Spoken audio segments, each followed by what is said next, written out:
So, as always, thank you everyone for coming.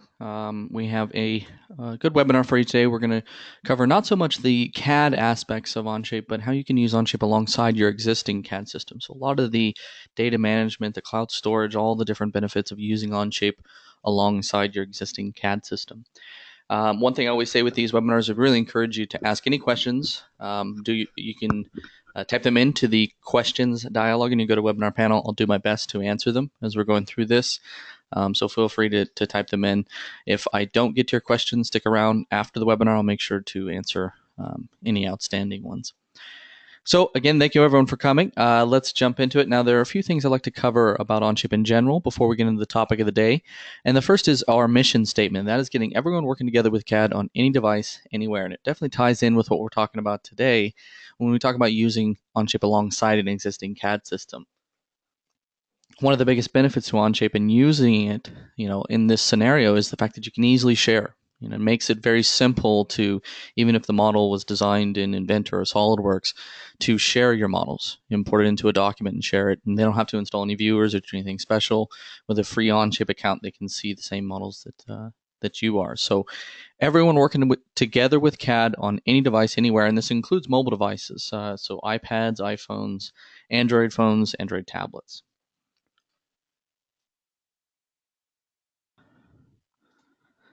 The next thing I always like to mention is that we do consider ourselves professional 3D CAD. And when you think of professional 3D CAD, it's parts, assemblies, and drawings, those three pieces. And we do have all three major pieces that make up a professional 3D CAD system. You'll also find that with Onshape, we're evolving very quickly. So roughly every 3 weeks, you're going to see new functionality being added to Onshape with a lot of, capabilities. So evolving very quickly, and the neatest thing about it is that as a user, you don't have to do anything, right? You log in and you see new functionality. The next thing I always like to mention is with Onshape, version control is built in, and it definitely ties in with what we're talking about today because you can actually version manage imported data or data from other systems natively inside of Onshape. So there's a lot of neat built-in version control functionality here that I'm going to try and get into today. Now, very much tying in with today's theme is the ability to read and write common CAD formats. So with Onshape, you can import and export a lot of the standard neutral file formats that are out there. So Step, IGES, Parasolid, and even a lot of the native formats like SolidWorks or Inventor or Creo.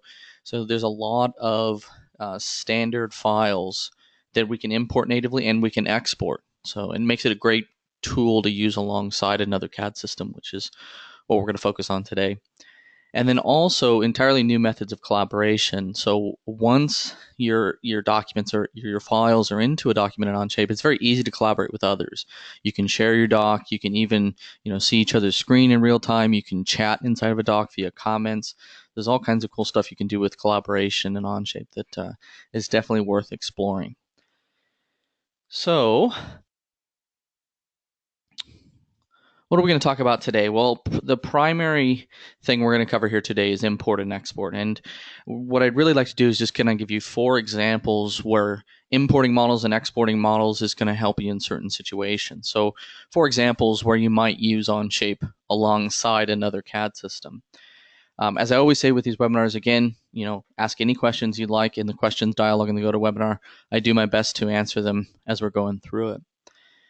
So I do have a few more slides than normal in this one. I do like to kind of explain each one of these examples because I think it really drives home for a lot of users, things they commonly do. But I do want to get into what we can and can import. I think that's an important list, maybe not the most entertaining part of the webinar, but definitely a necessary one. What file formats can we import and export?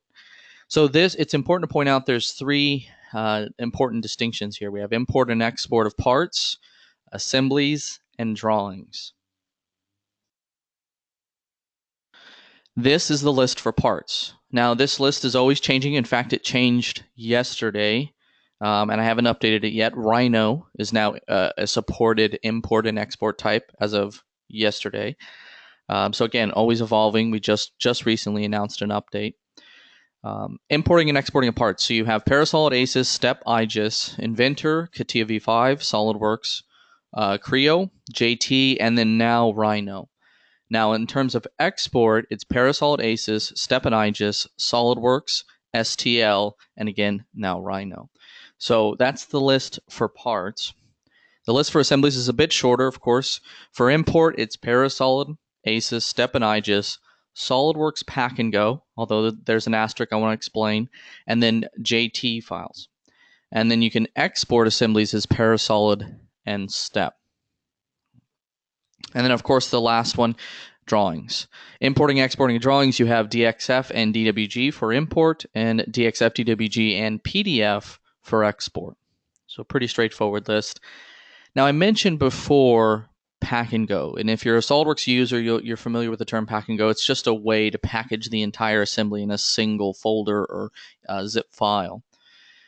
You can actually import a Pack and Go zip file into Onshape, and we'll read the hierarchy and the structure of the assembly, and even break it down into tabs. There is one caveat I want to mention. The Pack and Go zip file name must match the top level assembly name. Now, in SOLIDWORKS, this is a default setting, so as long as you don't change the default name of the zip file, you should be fine. But just be aware of that. If you're trying to import your entire SOLIDWORKS assembly into Onshape, you want to make sure to not change the zip file name and make sure that the two names match, the top level assembly name and the name of the Pack and Go zip file.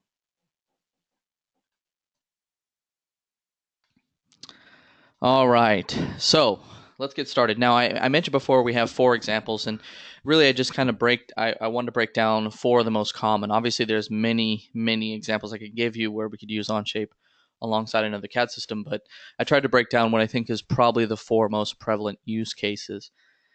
So let's get started with the first one. Now, this one is a really simple one, and that is just using Onshape as a cloud storage tool.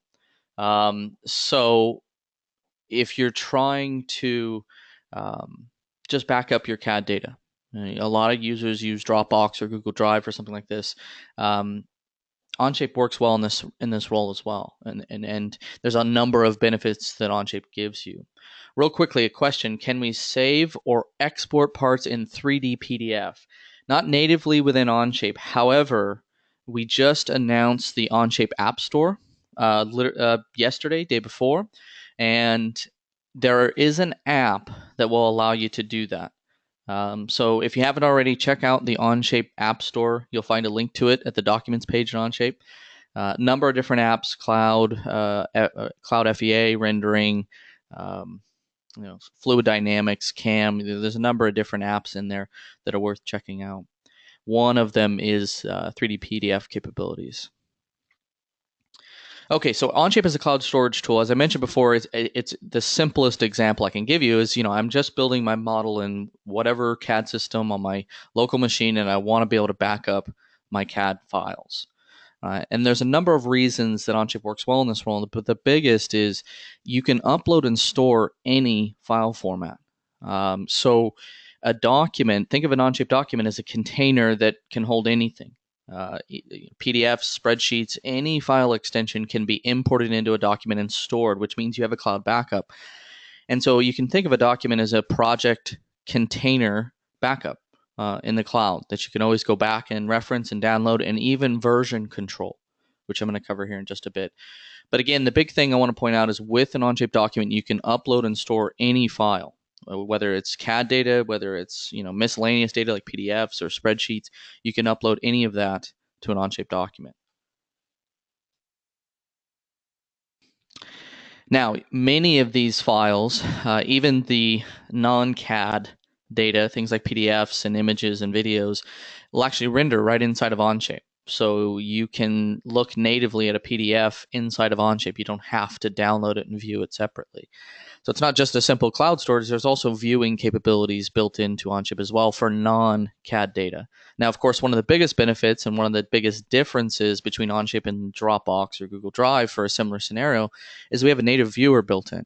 So not only can you back up your data, but you can also measure it. You can share it and let others view. There's a number of big benefits that Onshape gives you just because of our ability to render that data in the browser. So I think for a lot of users that are using Dropbox or Google Drive in these types of scenarios can really benefit from Onshape because of the number of CAD-specific things that it's capable of doing. So let me show you what I mean by this. And really, this is a fairly simple example to give you. It's just a matter of importing certain file formats. So Real quickly here. You mentioned Rhino is now supported for import and export. Will AutoCAD be supported in the same way soon? You can import DXF and DWG formats today and export. I'm not sure if that's what you're asking. You can import a DXF and actually edit it natively, import it into a model.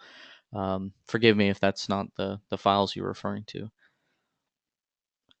Okay, so Onshape as a cloud storage tool is very simple. You're really just importing your data into it, but it offers a number of advantages that I want to discuss. So the first thing I want to discuss is, well, how do I import? Right? When you first log into Onshape, you're taken to the Documents page, and you'll see a big import icon in the top left corner. So it's real simple. You select Import, and you browse to the file you'd like to import. So you don't have to do anything, particular to tell it to translate or anything along those lines.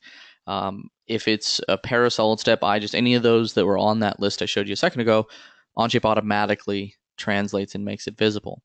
So here I have this fan blower assembly parasolid. So it's an assembly parasolid. I'm going to go ahead and open. It gives me options about who owns the document and then what orientation do I want to import the document. So for instance, you can import with the y-axis up, which is a default setting in many traditional CAD systems, but not so in Onshape. And you can also flatten the assembly to what we call a multi-part part studio. So if you don't need motion and you just want the entire assembly in one tab, this is a great way to do it. It will flatten the entire thing to a single part studio. I'm going to hit import, and it will import the parasolid. Okay, so pretty straightforward. Once it's done, I have a cloud backup, right? So I can always go back to this document, log into Onshape, and right-click the tab and say download, right? Export. You'll see it leaves an actual tab for the parasolid. So there's a tab for the parasolid, then there's the tab where you can actually view it, the translated model. And the reason we leave the tab for the parasolid is so that you can right-click and download it again in the future.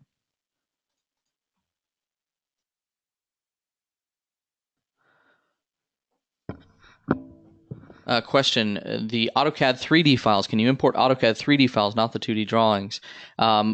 We can import Inventor, but that's at the moment it. Inventor files can be imported, but I don't believe any AutoCAD 3D files are supported as of today. But again, that's something that's always changing. I don't know the specifics on whether we have that in the pipeline or whether it's coming soon, but that's one thing that I would give us feedback on. And that's something, by the way, I haven't mentioned yet, but in Onshape here in the top right, you have a feedback tool. If you have a need like that's real important, give us feedback. Let us know. What we'll do is we'll add you to a list of users that have similar feedback, and once we solve it, we'll email you. So it also allows us to gauge interest. So definitely give us feedback if that's a critical one for you. Okay, so as I mentioned, I've imported a parasolid. Real simple. The neat thing about it is, of course, it's a cloud stored document now. I can download it again in the future. I can view it natively. If I needed to, I can take measurements. See measurements here. So it gives me a lot of advantages that, of course, I don't get in something like a Dropbox or Google Drive for just a simple cloud storage. Now, I mentioned before that it's anything can be imported to a document. So it's not just the parasolid. So let's just say, this is my fan blower. This is the finished project that I modeled in, let's say, Inventor. But I brought this in. Now I have other data that I want to import as well. I can go down, select Import from the bottom left, and then select the files that I want to import. And as I mentioned before, you have no restrictions here as to the type of files that you can import. So Word docs, here's a text file, spreadsheet, PDF. So a number of different formats. I hit open. I'm actually shift selecting, so I'm importing all four at once. And it imports all four files. And now I have tabs, right? So there's the Word doc, there's the text file, there's the PDF. So you get really specific abilities to not just manage CAD data, but anything project related. Right? You don't have to use 3 or 4 different solutions. You can everything could be in a single document. The other thing I wanted to point out is, for anything that can render in your browser, things like images, videos, text files, PDFs will render inside of Onshape. So here's a text file I'm viewing natively. Here's a PDF you can view natively. You even have zoom in and out, options and things like that. So if your browser is capable of viewing it, you can view it natively inside of Onshape, which allows you to see it without necessarily downloading it, just to take a look. One last thing I want to mention here is, because I've imported into the document, it's now stored in the cloud. If someone else needed to download, for instance, this model, I could share it with them, give them the appropriate permissions, and they can right-click and export as whatever format they'd like. Right? So it gives me the ability to share and let them choose what formats they need. A lot of times you'll send emails back and forth. Can you send me it in this? And they say, no, I need it in this format. With this imported into Onshape, I can share it, let them export, and they choose the format. All right, so last thing until I jump back into my next example here, and that is version control. So I mentioned before that you can version control in Onshape, and that's not just native Onshape data. This is all, up to this point, imported data. So I have a Parasolid, some text files, a PDF. You can version control all of this. So if I go to the versions manager, I hit save version. We'll call this revision A. And it creates a version. And that way, if I come back, again in the future and I update any of this, right? So if I update the Parasolid or if I update the text file, it will version control it. So I can always go back to revision A and take a look at what the text file looked like at that moment. So again, the main thing I want to stress is with the cloud storage aspect of it, you get the backup. With Onshape, of course, you get the viewer. But with version control, you get the ability to version manage even the non-CAD data, even the imported data. So question, can you create a folder tab to help consolidate specific info? Not yet. That's something that we're working on. We hope to have out soon a solution that is better for working with a lot of tabs. That's something we're going to have hopefully very soon. No specific timeline yet, but that is something we're working on. Okay, so moving on back to my slide here. So again, Onshape is a cloud storage. You're really just backing it up, but you get a lot of benefits that you wouldn't get from a Dropbox or a Google Drive. Now, my next example is using Onshape to collaborate with vendors. Now, this is a very common one where I need to share the document and they need to give me feedback. Maybe they just need to download, or maybe they're, asking for dimension sizes or if certain things are correct. Onshape provides that platform to collaborate, with vendors. And this is one of the most common struggles of a traditional CAD is emailing files back and forth and having people download viewers and having to do all these different things just to share a model with the machine shop, for example, or for, with some other vendor. So a few reasons I like to mention this. One of the first is, of course, sharing. Sharing is very simple. So once the model's in Onshape, it can be a few seconds before someone else is looking at the same model you are. They don't have to do any special tasks, download any special viewers. It's all built into the browser. So sharing is there. You also have direct editing tools. So if you need to make small tweaks to the model, you can do that without going back to your traditional CAD tool. You can make changes to the model with direct editing tools in Onshape. And of course, the ability to export. And I think that's one of the biggest is, as a vendor, I may need the file in a certain format. I may need a DXF of a certain face. And today with traditional CAD applications, that's a lot of back and forth communication, probably via email and screenshots and a lot of different, back and forth. It takes a long time. So using Onshape to collaborate with vendors. Now this one is pretty straightforward, but what I would like to show with this is our ability to import a pack and go. And I'm going to jump back to the documents page here. And I'm going to create a new document. Okay, we'll call it Come Along. So I'm creating a blank document, and what I want to do is import my pack and go. Now you can use the same import I used just a second ago on the document page. There's really no difference. I'm just creating a blank project first, but I'm going to import, select the zip file. Okay, so there's comealong.zip. And remember this name, the name of the zip file must match the top level assembly.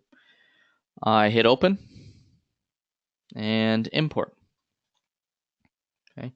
It then, of course, imports that zip file into an Onshape document. Once it recognizes that the zip file is a SOLIDWORKS Pack and Go assembly, it then translates the zip file and breaks down all the different sub-assemblies.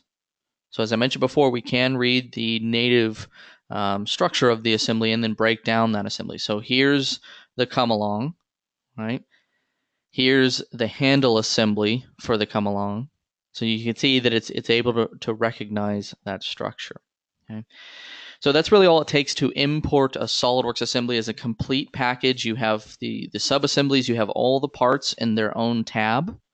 And you can even make changes, but the big thing is, of course, now I can share this with my vendor. And if they need to export as a certain format or do any of those kinds of things, they can. Now, the thing I want to mention here is sharing, and it's an important part of working with a vendor in this scenario is the share here in the top right. So you select share, and you type in their email address. Even if they don't have an Onshape account, we create one on the fly for them. So don't worry about whether or not the person you're sharing with is already in Onshape. We'll create an account, send them a link, and say, hey, a document has been shared with you. Click here to start an Onshape account and get to that document. So you punch in their email address, you define their permissions. Very important step. What kind of permissions do you want to give this person? Do you want to give them the ability to edit the model or just simply view? Right. So it really is what's your use case. If it's just a machine shop and they just need to be able to take a look, maybe measure here or there, they can just simply view. But edit capabilities, of course, mean a lot more. They mean that the user can actually go in and make changes. Okay. You also have this unique one, and that is can view and comment. Great if you're sharing with vendors where you want them to be able to give you feedback but not change the model. Right? So can view and comment, very useful one.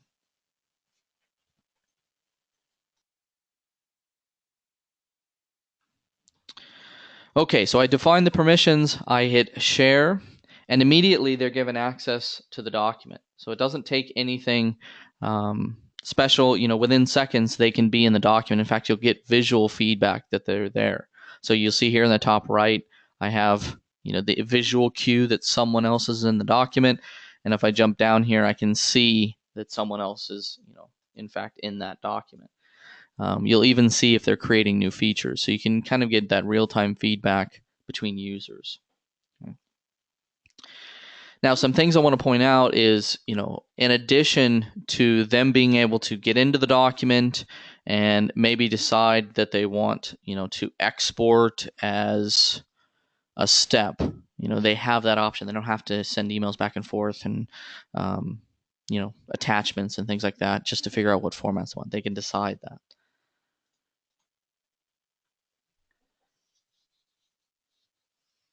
Question. This is a good question. Do the other options, other than can view and share, not allow for a person to share the document? So jumping back to the share quickly here. We have can edit and share, can edit, can view, and can comment. The only one that allows anyone else to share but you is can edit and share.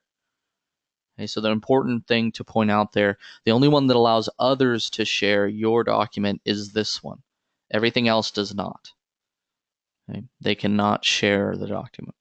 Of course, unless you transfer the owner to them, but that's a different story. But yes, can edit and share is the only one that allows them to do that. All right, so what about making changes to this? What if I realize, via, chatting with the person that, the holes are the wrong size in this cover plate, for example. What if I need to make those changes? And simple changes can be made via direct editing. And a lot of times they don't require you to go back to your traditional CAD system. So real quickly, I want to show you just a couple of those. Now, it's important to point out that we import all the parts into their own tab. And so they come in the orientation that they were modeled.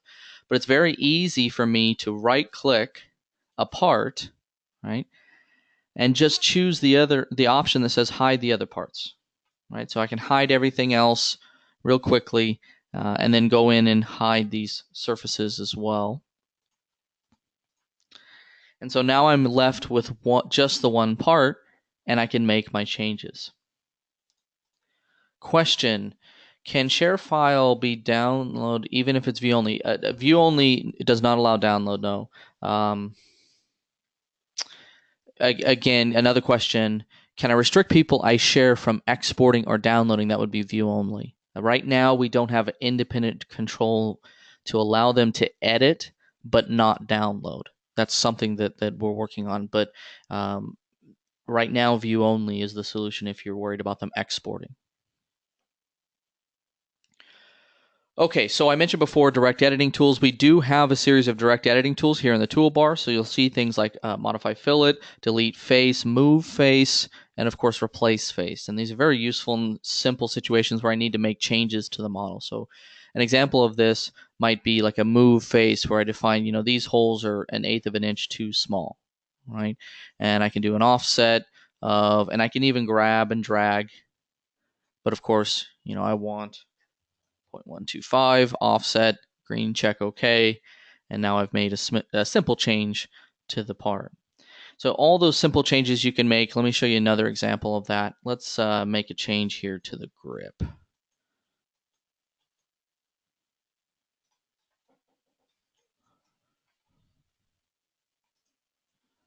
So hide my surfaces.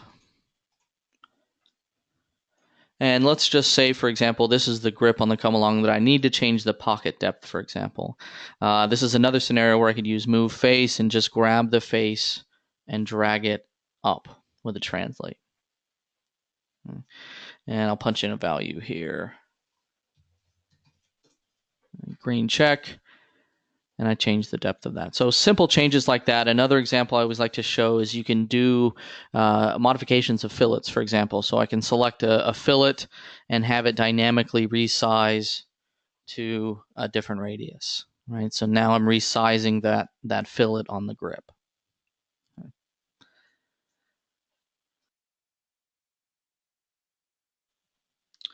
Okay, so we've made some simple direct editing changes. What about exporting?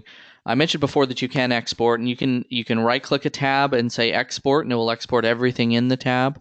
You can right-click a part in the feature list and say export, and you can choose to export only that one part from the Part Studio. And so, of course, with a part, you have, I'll go back to that real quickly. Parasolid, ACES Step, IGES, SolidWorks, as I mentioned, Rhino added just recently, and then STL as options.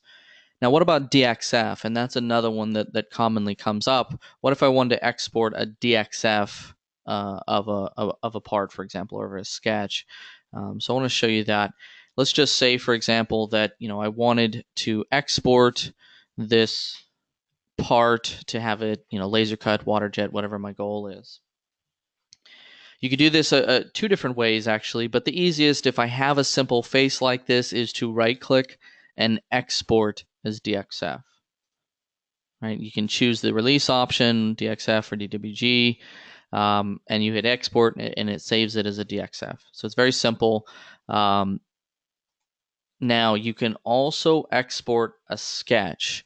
And so that's another scenario where if I don't have maybe imported geometry, but I need to export a DXF of a certain pattern, I can sketch it and then right-click the sketch and say export as DXF. So that's another option as well. But again, if you have the model, just right-click a face and say export as DXF. Okay, moving on. Let's jump into my next example here.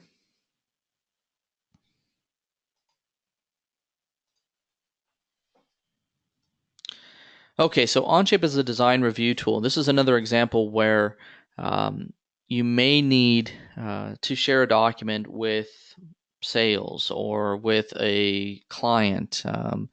And all you're really trying to do is have them review it. Maybe have them take some measurements or just take a look at it to approve it. And this is another scenario where, again, you would typically be sending emails with attachments and having to explain that you need to download a viewer or something to that effect. You can use Onshape very easily as just a simple way to do design reviews with others. All right, so real quickly, a question. I tried exporting the drawings of parts as DWGs, and the machining company could not view.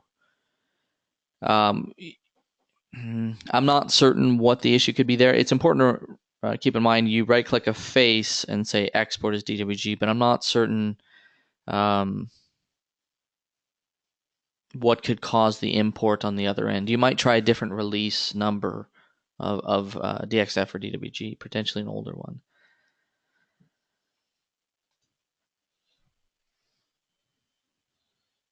A question. When I import SOLIDWORKS files, it seems that the SOLIDWORKS top plane is the front plane in Onshape, so what is used to be top, or used to be bottom in SOLIDWORKS is the front in Onshape. Is there a way to correct that? If you import, you should see an option to import y-axis up. I would try that. I believe that will fix what you're referring to there.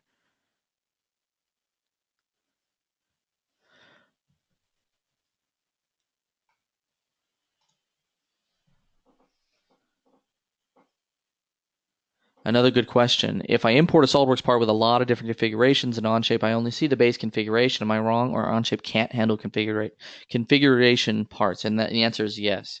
Right now, we only import the active configuration. We have no way of going between the different configurations of your parts.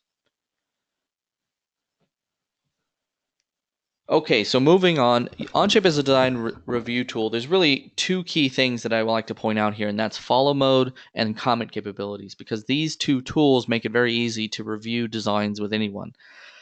So for example, if I needed to, share a model with, let's say, a client, and then they are just looking to improve, and they take a few measurements, and they realize this hole's wrong. Oftentimes they'll, again, screenshot this hole with an arrow and then send you an email and go back and forth. With follow mode, I can see their screen in real time. So it's very easy for me to quickly point out what the issue is. Okay. Question that's come up: when will follow mode be available for mobile devices? Follow mode for mobile, or at least for iOS, was announced yesterday. So you should now be able to do follow mode on mobile devices as of yesterday. I should say iOS devices, not on Android just yet. It's something we're working on. In fact, we just announced it for iOS. Hopefully for Android soon.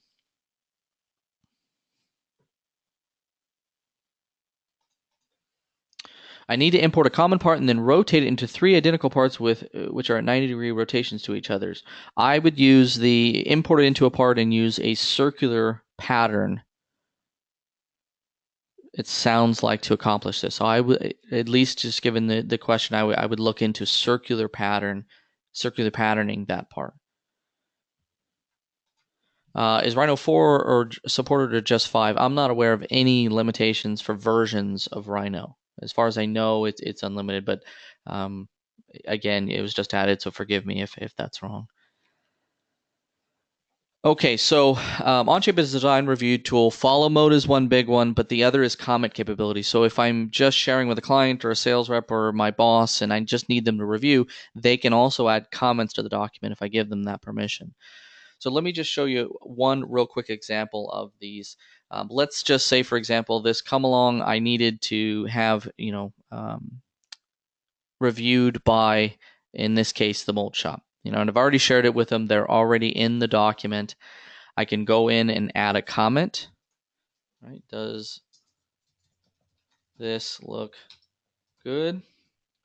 And hit add, and he sees a notification. Right? So in the top right of his screen, he sees a little notification. He says, no,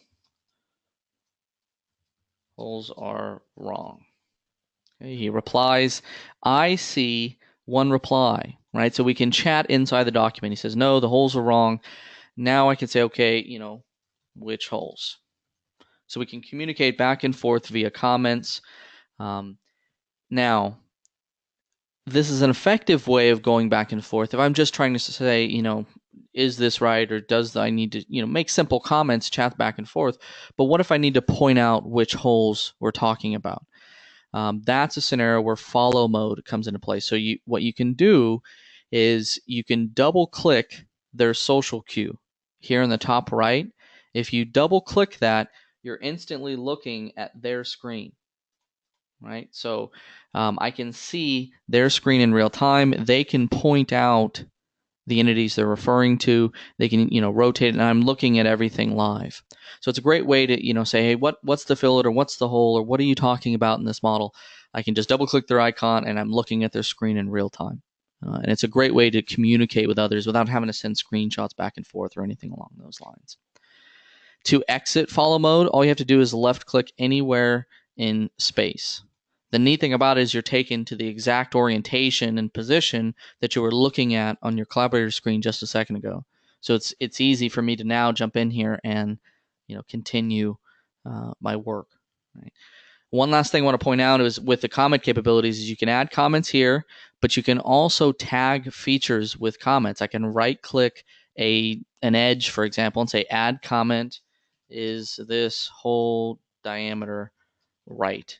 And the neat thing about this is now when they see that comment, they have a link, and it actually shows a little icon indicating this is the edge associated with the comment.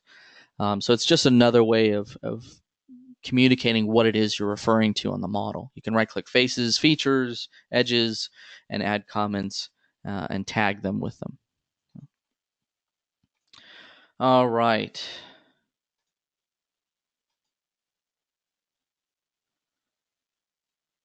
No rotated on a single plane. Forgive me, I'm not sure I understand. If circular pattern doesn't give you that behavior, you might try a copy transform. You do a transform copy of the part, and then you can rotate with the transform as well. So transform would be the second option. Forgive me, I'm not totally understanding. Good question. If working in a large team, is there a way to target your comment towards one person on the team? And unfortunately, we don't have a way of tagging a person yet, but that is definitely something we're looking at. It's one of the common workflows, I would say, and absolutely something we hope to integrate in the future. As of today, no. Right now, we're only tagging features.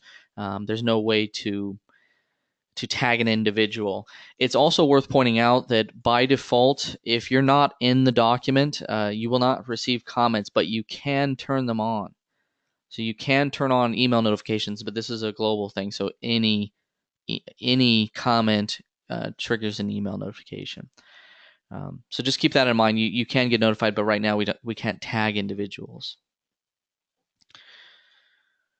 Okay, so I mentioned follow mode. Again, just double click their icon in the top right and you're looking at their screen in real time, and comment capabilities. That just allows you to communicate with anyone that you've shared the document with. So both of these together make for pretty awesome collaboration and review tools.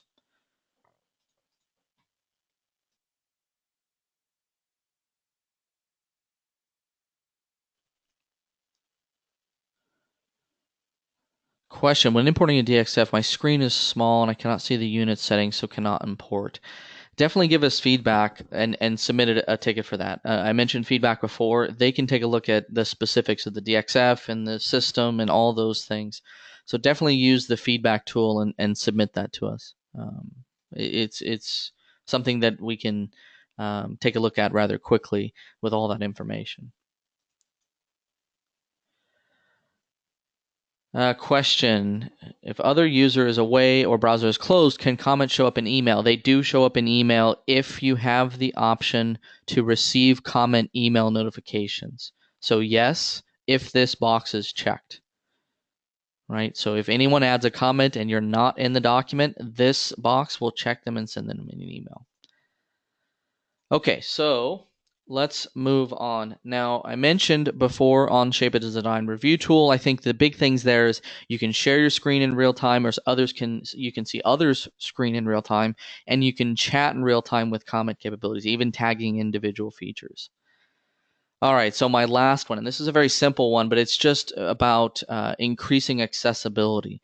One of the biggest things with Onshape is even with your SolidWorks models, your Inventor models, your Creo models, it can be difficult to get them onto a mobile device and all the sharing and emailing back and forth that's involved with it.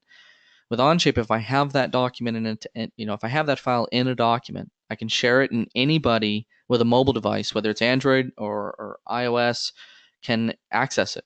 They can measure if I give them permission. They can even edit if I give them permission. So it's increasing accessibility. Now, a lot of users may not do editing on mobile devices, and that's fine. It's just a view tool. It's just a measure tool.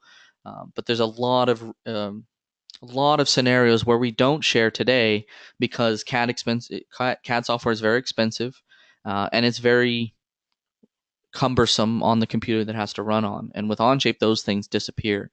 So now all of a sudden we can share it with sales. We can share it with anyone that, for free can get access to it. So increasing accessibility, I think, is the big thing here, and it means that you can share with the shop floor, sales, management, and it doesn't cost anything, right? It's a free application. It's everything's free on the app stores, and allows me to access my CAD data from anyone in the company if I give them permission. The big thing I want to point out here is it's not just desktops, not just laptops, but actual mobile devices. And I think this is the most common scenario. If I have sales that are out in the field, if I have a shop floor, they may not have a workstation in front of them, but they probably have a phone. They probably have, some kind of a mobile device. And so now that mobile device can be used to access the CAD data. So really one of the last things I wanted to point out here today is just the Onshape mobile app and just showing how we can access the same data from any mobile device. So here I have the Onshape app. This is running on an iPad, but it could be an Android tablet, iPhone, Android phone. We try and make the interface identical as close as we can between the apps. But you'll see here, if I jump into my documents, there's my come along, right, that I've imported as we went through this. And if I jump around a bit here, there is my part studios. Right, so there's my part studio. I can do pinch to zoom. Right, let me turn on, and I can single finger drag to rotate. I can tap individual holes and even take measurements. Right, so very useful app. You can even, if permissions are granted, edit features. Right, I can, for instance, edit this move face and drag it and make it just a bit bigger. Right, or just say, okay, let's make it 0.1875.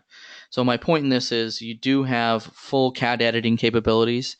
You can use it as a simple viewer, just sharing, and viewing your models. But if needed, it can be a CAD replacement tool. And there are many users that we have that only work on mobile devices. So the good question, can sharing be stopped? If that part was shared in the past, and this is absolutely a good question. If I shared this document, right, and I'm in the document and I decide, what, I don't want to share this with this person anymore. This is one scenario where, if I've emailed the file, I've lost control of it. But because it's an Onshape, I can just X, and that removes the share permission from that person. So definitely worth pointing out. You can remove the permissions just as easily as you add them. And that gives you a lot of control because I can say, okay, I'm going to share it with you for a month so that you can do your work. And then I remove permissions and you no longer have access to it. If I email that file, I don't have that level of control. Question, is there a limit to how many people can follow at once? I'm not aware of a limit. If there is one, we haven't hit it. The question of would it bog down the person controlling the document? I don't believe so. But again, we I don't believe we've tried 30 and 40 people at once. I know we've tried a few. So forgive me if I don't have a rock solid answer on that. I don't believe there's a hard limit as to the number of people that can follow at once.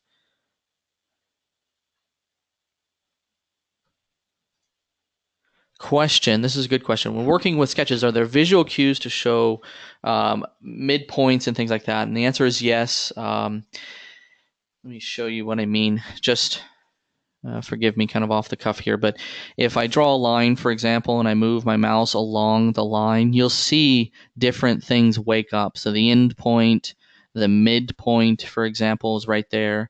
So you can wake up those entities. And if I draw a simple line, for example, and I want to draw another one, I can wake up sketch entities or on existing geometry as well. So there's the midpoint of that line. Okay. You just have to move your cursor along the entity until it pops up. Does that work when putting in constraints? I never get it to see a midpoint. Forgive me, I'm not sure I understand. It does snap. I'm not sure if that's what we're referring to. Forgive me, I'm not sure I follow.